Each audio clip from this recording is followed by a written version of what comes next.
We're looking at Surds in this edition, and we've been given some classwork to do. It says simplify the following: square root of 20, square root of 32, square root of 48, root 75, root 200.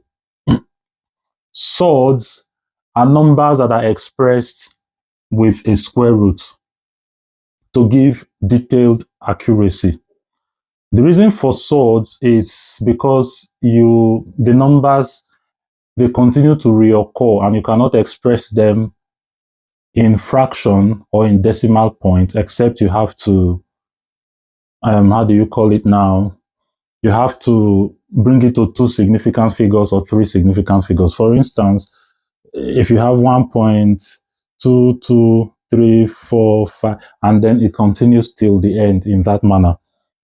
So because of that, the best way, if you want to get detailed accuracy in using such numbers, especially if it's a kind of work where you would need to use detailed accuracy, you express them in surds. And you have been asked in this edition to simplify these following surds. It is simple. I'll first explain the logic behind simplifying these kind of questions. You've got to ensure that any number you pick there that you want to simplify has got two products such that one of the products is a perfect square. What is a perfect square? A perfect square is that number that has got two multiples that are the same. I'll give an example. 4 is a perfect square. You know why? Because the multiples of 4 is 2 times 2. Any such number that you've got to have two multiples that are the same is a perfect square. For instance, 9 is a perfect square because 9 is 3 times 3. Another example that comes to mind is 16 because 16 is 4 times 4. Another very good example is 36 because it is 6 multiplied by 6.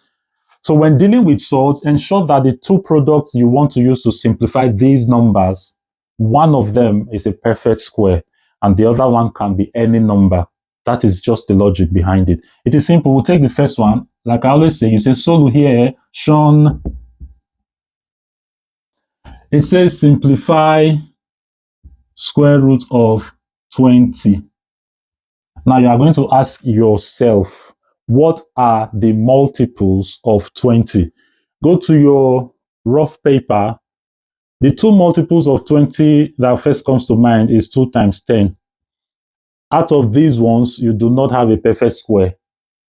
The next that comes to mind is 4 multiplied by 5.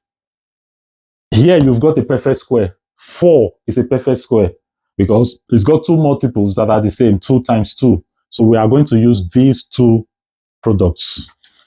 Having done that in your rough paper, you go back to your work and then you tell yourself that square root of 4 multiplied by square root of 5. You have not done anything. You only used the two multiples of 20 to express root 20, right? And of which one of them has to be a perfect square. Having done that, you now go and check what is the square root of 4. You can use your calculator at this point. Square root of 4 will give you 2 and then multiplied by root 5. This is your answer anywhere in the world.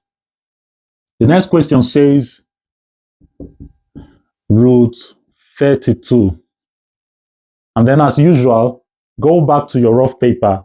32 can be expressed as 2 multiplied by 16, can be expressed as 4 multiplied by 8, can be expressed again as 32 multiplied by 1. You can use this, correct? You can use this, correct? But if you use this, you are going to split 8 again further into square root of 4 and 2.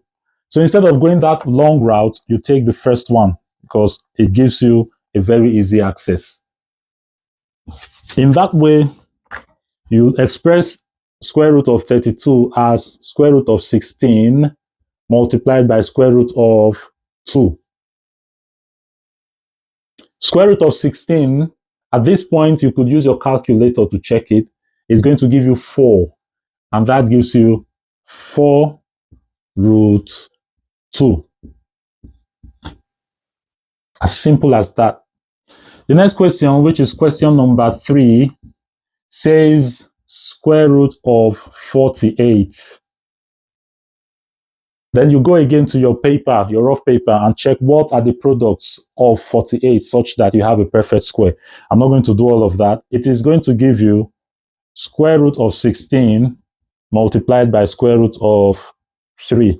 16 times 3 is 48. And then you take the square root of 16. That gives you 4 root 3. And that is your answer, even in Lagos. We clean this side of the board and take the next one. It says square root of 75.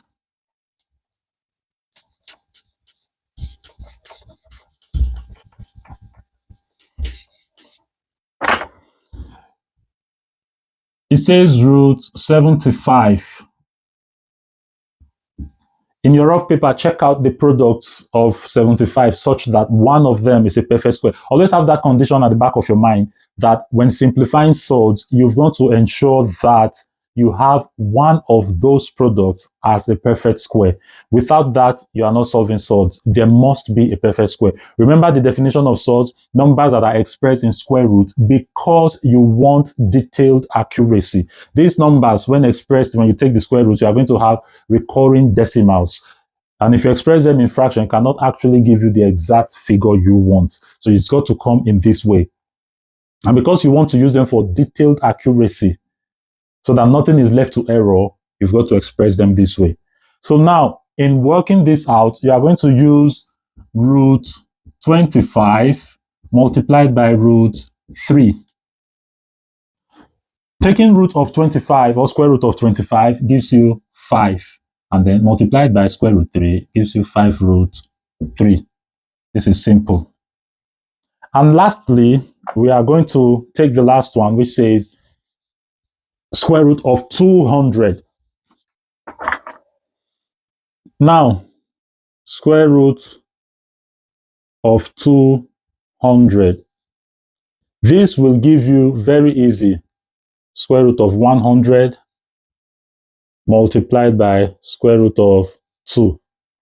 If you take square root of 100, you are going to get 10 root 2. And that is your answer. Now I am going to leave you with just one assignment. Solve it and put your answer in the comment section. I'll come and read it and then make a correction in the next class. So I'll give this as an assignment.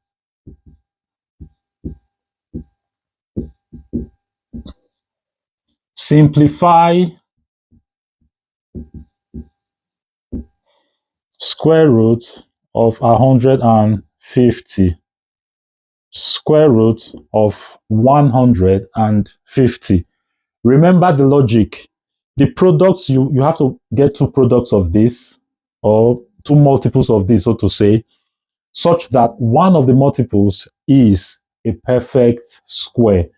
Take home from this lesson that a perfect square is that number whose multiples are the same. 4 is a perfect square. The multiples of 4 is 2 times 2. 36 is a perfect square. The multiples of 36 is 6 times 6. 49 is a perfect square whose multiples are 7 times 7. Always keep that at the back of your head. It's going to help you as long as you are dealing with surds.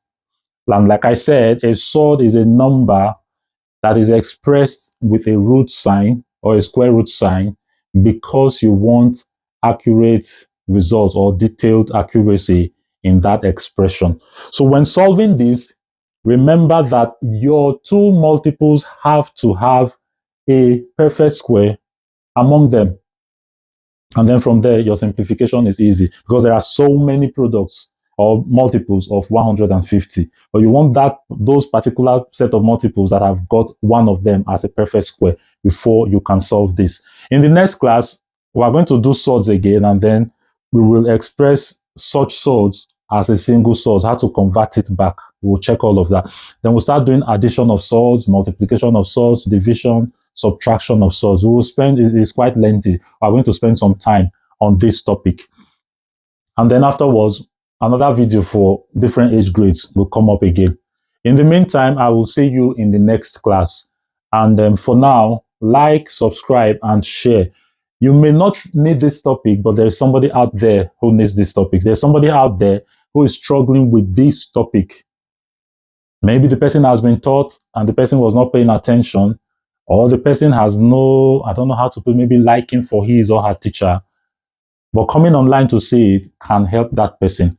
You may not know the good you are doing to someone until you share this and the person comes across this video and calls you back to say, oh, thank you, this video has really helped. Thank you very much. And in the next class, we will see how we will continue on surds. For now, it is from here saying bye.